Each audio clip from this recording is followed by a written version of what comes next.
ଯେତେବେଳେ ଚାହିଁବେ ସେ ନାରୀ ତୁମକୁ ଦବ। ମିଳନ ପାଇଁ ହାତ ଧରିକି ରୁମକୁ ଡାକିବ।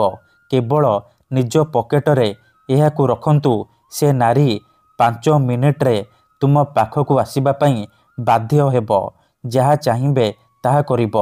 ଆଜ୍ଞା ହଁ, ଯଦି ଆପଣ ସୁନ୍ଦରୀରୁ ସୁନ୍ଦରୀ ଝିଅକୁ ପଟେଇବାକୁ ଚାହୁଁଛନ୍ତି, ପଡ଼ିଶା ଘର ସୁନ୍ଦରୀ ଭାଉଜ ଆଡ଼କୁ ଆକର୍ଷିତ ହେଉଛନ୍ତି, କିନ୍ତୁ ଯେତେ ଚେଷ୍ଟା କଲେ ମଧ୍ୟ ତାକୁ ନିଜର ମନ କଥା କହିପାରୁନାହାନ୍ତି, ଆଉ ଆପଣ ଚାହୁଁଛନ୍ତି କି ସିଏ ନିଜେ ଆସି ଆପଣଙ୍କୁ ଭଲ ପାଉଛି ବୋଲି କହୁ, ଆପଣଙ୍କର ସବୁ ଇଚ୍ଛା ପୂରଣ କରୁ, ତେବେ ମୋ କଥା ମାନି ନିଜ ପକେଟରେ ଏହାକୁ ରଖନ୍ତୁ।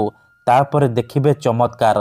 ଗ୍ୟାରେଣ୍ଟି ଦେଉଛି ମାତ୍ର 5 ମିନିଟରେ ସେ ଝିଅ ବା ନାରୀ ଆପଣଙ୍କ ବଶରେ ହେଇଯିବ। ଆପଣଙ୍କ ଆଡ଼କୁ ଆକର୍ଷିତ ହେବାକୁ ଲାଗିବ। ଏହି ବଶୀକରଣ ସାହାଯ୍ୟରେ ହଜାର ହଜାର ଲୋକମାନେ ଲାଭବାନ ହେଇଛନ୍ତି। ନିଜ ପସନ୍ଦର ସୁନ୍ଦରୀରୁ ସୁନ୍ଦରୀ ଝିଅ ଅତି ସହଜରେ ପଟେଇ ପାରିଛନ୍ତି। ତେଣୁ ଆପଣ ବି ମୋ କଥା ମାନି ମାତ୍ର ଗୋଟିଏ ଥର ନିଜ ପକେଟରେ ଏହାକୁ ରଖନ୍ତୁ। ଗ୍ୟାରେଣ୍ଟି ଦେଉଛି ଯେଉଁ ଝିଅ ପଟୁନଥିଲା ସେ ଝିଅ ଆପେ ଆପେ ପଟିଯିବ। ନିଜେ ଆସି ଆପଣଙ୍କୁ ଭଲ ପାଉଛି ବୋଲି କହିବ। ଯେଉଁ ବିବାହିତା ନାରୀକୁ ଆପଣ ଦିନରାତି ଭାବୁଛନ୍ତି, ସେ ନାରୀ ନିଜେ ଫୋନ୍ କରିବ, ହାତ ଧରିକି ରୁମକୁ ଡାକିବ, ଯାହା ଚାହିଁବେ ତାହା କରିବ। ନମସ୍କାର ଫ୍ରେଣ୍ଡସ୍, ଓଡ଼ିଆ ଫଣ୍ଡା ଚ୍ୟାନେଲକୁ ଆପଣମାନଙ୍କୁ ସ୍ୱାଗତ। ଆଜିର ଏହି ଭିଡ଼ିଓଟିରେ ମୁଁ ଆପଣଙ୍କୁ ଶିଖେଇବି ଆପଣ କିପରି ଘରେ ବସି ବସି ଝିଅ ପଟେଇ ପାରିବେ, ସୁନ୍ଦରୀ ପଡ଼ିଶା ଘର ଭାଉଜକୁ ପଟେଇ ପାରିବେ, ତାଠାରୁ ନିଜର ମନ ମୁତାବକ କାମ ହାସଲ କରିପାରିବେ। ଏହି ବଶୀକରଣ ଦୁନିଆର ସବୁଠାରୁ ଶକ୍ତିଶାଳୀ ନାରୀ ମୋହିନୀ ବଶୀକରଣ। ଯିଏ ବି ଏହାକୁ କରିଛି 100ରୁ 100% ସଫଳ ହେଇଛି। ବର୍ଷ ବର୍ଷ ଧରି ଭାଙ୍ଗି ଯାଇଥିବା ପୁରୁଣା ପ୍ରେମକୁ ଫେରାଇ ଆଣିପାରିଛି। ସୁନ୍ଦରୀରୁ ସୁନ୍ଦରୀ ବିବାହିତା ନାରୀଠାରୁ ନିଜର ମନ ମୁତାବକ କାମ ହାସଲ କରିପାରିଛି। ତେଣୁ ମୋର ଆପଣମାନଙ୍କୁ ଅନୁରୋଧ କି ମନରେ କୌଣସି ଖରାପ ଉଦ୍ଦେଶ୍ୟ କିମ୍ବା କୌଣସି ଖରାପ କାମ ପାଇଁ ଏହି ବଶୀକରଣ ପ୍ରୟୋଗ କରିବେନି। କାହିଁକି ନା ଏହାର କୌଣସି ପ୍ରକାର କାଟ ନାହିଁ। ମାତ୍ର ଥରେ ଯେଉଁ ଝିଅ ବା ବିବାହିତା ନାରୀ ଉପରେ ଏହି ବଶୀକରଣ ଗୋଟିଏ ଥର ପ୍ରୟୋଗ କରିଦେବେ, ସିଏ ସେହି ସମୟଠାରୁ ଆପଣଙ୍କର ଇସାରାରେ ନାଚିବ, ଆପଣଙ୍କର ସବୁ କଥା ମାନିବ। ଆପଣ ତାକୁ ଯାହା କହିବେ ସିଏ କରିବ। କୌଣସି ପ୍ରକାର ବାଧା ଦେବ ନାହିଁ। କେବଳ ଆପଣଙ୍କୁ ନିଜ ପକେଟରେ ଏହି ଜିନିଷ ରଖିବାର ଅଛି। ତାପରେ ଦେଖିବେ ଚମତ୍କାର। କେତେଥର ଏମିତି ହେଇଥାଏ କି ଆପଣ ଯେଉଁ ଝିଅକୁ ଭଲ ପାଉଛନ୍ତି, ସିଏ ଆପଣଙ୍କୁ ଭଲ ପାଏନି, ଅନ୍ୟ କାହାକୁ ଭଲ ପାଏ, ଆଉ ଆପଣ ତା ପଛରେ ଗୋଡ଼େଇ ଗୋଡ଼େଇ ନିଜର ସବୁ ସମୟ ସାରି ଦିଅନ୍ତି, କିନ୍ତୁ ନିଜ ପସନ୍ଦର ସେ ଝିଅକୁ ପଟେଇ ପାରନ୍ତିନି। ଯଦି ଆପଣ ବି ଏହିପରି ପରିସ୍ଥିତିରେ ପଡ଼ିଛନ୍ତି, ଯେତେ ଚେଷ୍ଟା କଲେ ମଧ୍ୟ ସେ ଝିଅକୁ ପଟେଇ ପାରୁନାହାନ୍ତି, ତେବେ ଆଜି ମୋ କଥା ମାନି ପକେଟରେ ଏହାକୁ ରଖନ୍ତୁ। ଗ୍ୟାରେଣ୍ଟି ଦେଉଛି ସେ ଝିଅ ନିଜେ ଆସିବ, ଆପଣଙ୍କର ପାଦ ତଳେ ପଡ଼ିବ, ଆପଣଙ୍କୁ ଭଲ ପାଉଛି ବୋଲି କହିବ। ଆପଣଙ୍କ ପ୍ରେମରେ ଏମିତି ଦିବାନୀ ହେଇଯିବ କି ଆପଣଙ୍କୁ ନ ଦେଖି ରହିପାରିବନି। ଏହି ବଶୀକରଣ ସାହାଯ୍ୟରେ ଆପଣ ଶାଶୁ, ନଣନ୍ଦ, ଦିଅର, ଭାଉଜ କାହାକୁ ବି ନିଜ ବଶରେ କରିପାରିବେ।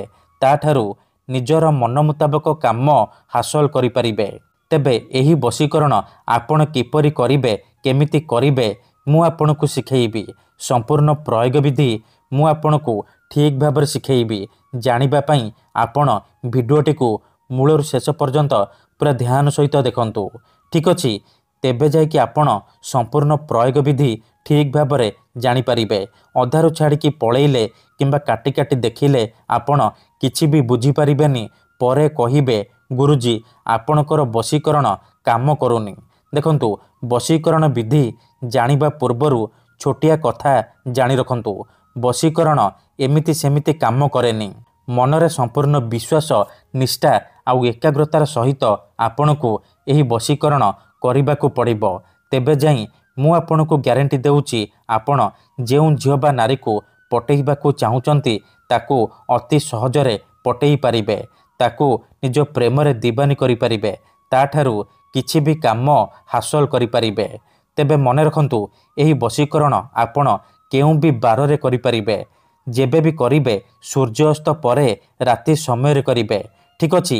ଏହି ବଶୀକରଣ କରିବା ପାଇଁ ଆପଣଙ୍କୁ କିଛି ସାମଗ୍ରୀ ଦରକାର, ଯେମିତିକି ଖଣ୍ଡେ କଳା କପଡ଼ା, 5ଟି କଳା ଗୋଲମରିଚ, ଖଣ୍ଡେ ସାଧା କାଗଜ ଆଉ କଳା କଲମ। ଏତିକି ଜିନିଷ ଆଣିସାରିବା ପରେ କ'ଣ କରିବେ, କୌଣସି ଏକ ଜାଗାରେ ଚୁପଚାପ ବସି ପଡ଼ିବେ, ଯେଉଁଠାରେ ଆପଣଙ୍କୁ କେହି ଦେଖିବେନି କିମ୍ବା ଡାକିବେନି। ତାପରେ କ'ଣ କରିବେ, ଯେଉଁ କଳା କପଡ଼ା ଆଣିଛନ୍ତି ସେ କଳା କପଡ଼ାକୁ ନିଜର ସାମ୍ନାରେ ରଖିବେ। ତାପରେ ଯେଉଁ 5ଟି କଳା ଗୋଲମରିଚ ଆଣିଛନ୍ତି ସେ 5ଟି କଳା ଗୋଲମରିଚକୁ ଡାହାଣ ହାତରେ ମୁଠେଇକି ଧରିବେ ଆଉ ଆଖି ବନ୍ଦ କରିକି ସେଇ ଝିଅ ବା ନାରୀକୁ ମନେ ମନେ ଭାବିବେ, ତାର ମୁହଁକୁ ନିଜ ମନରେ ଭାବିବେ। ତାପରେ 5 ଥର ସେ ଝିଅ ବା ନାରୀର ନାମ କହିବେ ଆଉ ସେ ମରିଚରେ ଗୋଟିଏ ଥର ଫୁଙ୍କିଦେବେ। ଠିକ୍ ଅଛି। ତାପରେ ଆପଣ କ'ଣ କରିବେ, ସେ 5ଟି ମରିଚକୁ କଳା କପଡ଼ା ଉପରେ ରଖିଦେବେ। ତାପରେ ଯେଉଁ କାଗଜ ଆଣିଛନ୍ତି ସେ କାଗଜରେ ଆପଣ ଗୋଟିଏ ମନ୍ତ୍ର ଲେଖିବେ, ନାରୀ ମୋହିନୀ ବଶୀକରଣ ମନ୍ତ୍ର ଲେଖିବେ। କଳା କଲମର ସାହାଯ୍ୟରେ ଲେଖିବେ। ମନ୍ତ୍ରଟି ଶୁଣନ୍ତୁ। ଓମ୍ କାମିଚ୍ଛାମୟୀ ଆମୁକଂ ସର୍ବମୋହି କରତି କରତି। ଆମୁକଂ ଜାଗାରେ ଆପଣ ସେ ଝିଅ ବା ନାରୀର ନାମ ଲେଖିବେ ଯାହାକୁ ଆପଣ ବଶରେ କରିବାକୁ ଚାହୁଁଛନ୍ତି, ଯାହାକୁ ଆପଣ ପଟେଇବାକୁ ଚାହୁଁଛନ୍ତି। ମନ୍ତ୍ର ଲେଖିସାରିବା ପରେ ସେ କାଗଜକୁ କଳା କପଡ଼ା ଉପରେ ରଖିଦେବେ। ତାପରେ ସେ କଳା କପଡ଼ାକୁ 3ଟି ଗଣ୍ଠି ପକେଇକି ବାନ୍ଧିଦେବେ। ସେ ଗୋଟିଏ ପୁଟୁଳି ହେଇଯିବ। ସେ ପୁଟୁଳିକୁ ଆପଣ 3 ଘଣ୍ଟା ପାଇଁ ନିଜ ପାଖରେ ରଖିବେ, ନିଜ ପକେଟରେ ରଖିବେ। 3 ଘଣ୍ଟା ପରେ ଆପଣ କ'ଣ କରିବେ, ସେ ପୁଟୁଳିକୁ ନେଇକି କୌଣସି ଏକ ବରଗଛ କିମ୍ବା ଓସ୍ତ ଗଛ ମୂଳରେ ରଖିଦେଇ ଚୁପଚାପ ଘରକୁ ଫେରି ଆସିବେ। ଗ୍ୟାରେଣ୍ଟି ଦେଉଛି, ଏତିକି କରିକି ଦେଖନ୍ତୁ, ଯେଉଁ ଝିଅ ବା ନାରୀ ପାଇଁ ଏହି ବଶୀକରଣ କରିବେ ସିଏ ଆପଣଙ୍କ ଆଡ଼କୁ ଆକର୍ଷିତ ହେବାକୁ ଲାଗିବ। ଧନ୍ୟବାଦ।